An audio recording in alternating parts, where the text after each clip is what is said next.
Yeah, new space. My wife and I just moved into this new place, and this is going to be the studio. I'm really keen to have like a new space where I can be as creative as I can, and once everything's properly set up, I'll do a separate video on that, showing you my gear and how my workflow is. But in the meantime, this move got me thinking a lot of my time as a filmmaker, traveling around the world and being away from home a lot.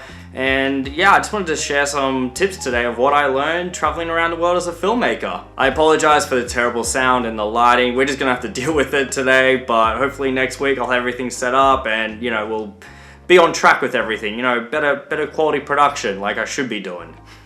Okay, so lesson number one is pack light. I think this is a pretty obvious one, but I think it's like kind of overseen a lot with someone who's just new when it comes to travel filmmaking. You see all these epic videos with these insane drone shots and all these different cameras used, and you think that's what you need to take with you when you go traveling. But what ends up happening when you do this is you take all of your equipment with you, you're lugging it around, it's heavy as hell, you screw your back, and you're really fatigued at the end of the day, and it's just a lot of stress on your body. I used to do this starting out when I would go traveling. I would take all of my equipment, and yeah, now it's been a bunch of years and I've got back problems. So yeah, it's safe to say that I should just pack light the whole time. The worst part is when you're bringing all this equipment with you and it's weighing you down, is like it affects you physically but also mentally. So when it comes to the actual shooting and the work side of things, you can't perform as well as you should be. This of course affects your work, and you're not reaching the goals that you want to be achieving when you're traveling, and you're freaking out because you don't know if the client wants to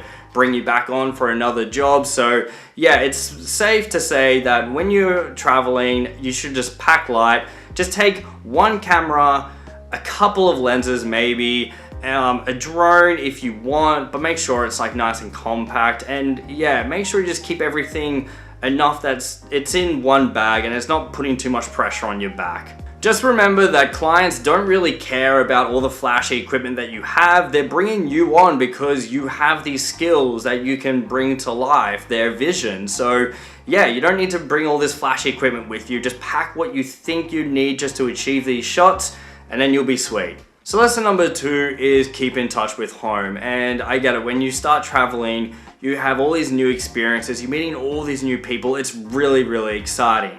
But just don't forget to keep in touch with people at home. When you're away a lot, you're gonna miss out on a lot of, birthdays, weddings, funerals, anniversaries. There's like a lot that you're gonna miss out on when you're away from home. So be prepared for that. I've spent countless weeks and months on the road, and I've missed out on so many things in my life, but I don't regret too much. But there was this part of me that was like, oh, I wish I was home for this wedding, or I wish I was with my family during this really tough time. So be prepared for being away with your family and dealing with that. A simple solution is just to keep in touch with your family. Just call them every day or every second day. Let them know that they're loved, and you can't wait to go home and see them. Just check in on the people in your life. It's not that hard at all. They'll really appreciate, the 5-minute phone calls here and there when you can, trust me. Lesson number three is stay healthy. When you're away from home and you're traveling as a filmmaker, you're thrown out of your structure that you have from home, and it automatically puts a lot of stress on your body. When you're young, it doesn't affect you too much, but as you get older, things start catching up on you.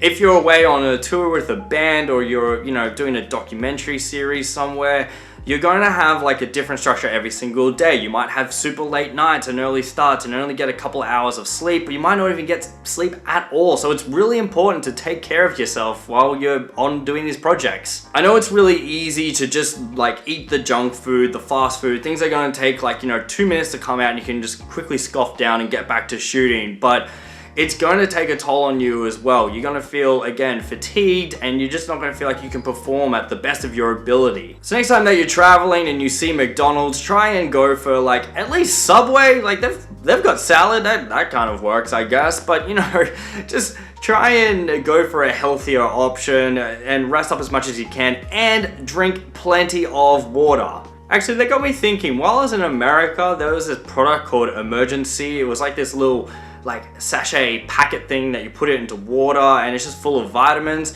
I took them every day and I felt like I was pretty good, in terms of my health. So, you could take things like that or multivitamins, just something every single day if you can't get to, your fruit and your salads. Lesson number 4 is don't be so focused on work. And I get it. When you're traveling, you still have a job to do. I've done a lot of work in America, months at a time. And I've hardly seen the country. I've always been in a room editing or just like out shooting somewhere. And that's okay. Like, that's fine. Like, that's what I was there to do. It was my job. But I've been to America a bunch of times and I've hardly seen anything that I want to see there. What I've learned is that it's really important to just go outside, even if it's just for like half an hour to an hour, and just do some form of exploring. You never know when it's actually going to be the last time that you'll be in this city or in this town or at this place, whatever it might be. So make an effort to go out and see some cool shit. Hit up some local people in the next town that you might be visiting and say, hey, I'm free for a couple of hours. Do you have any food recommendations or do you want to hang out? It's also a really great way to meet new people, actually. So just enjoy being in a new place. You'll never know when you'll be back, so just take it in. Alright, that's all I really have time for. I've got to get back into, unpacking and setting up this new studio. But thanks so much for watching. If you have tips yourself that you want to share as a traveling filmmaker, please leave them down below in a comment. If you did enjoy this video, give it a massive like. I really appreciate it. Have a good one, and I'll see you guys next time. See ya!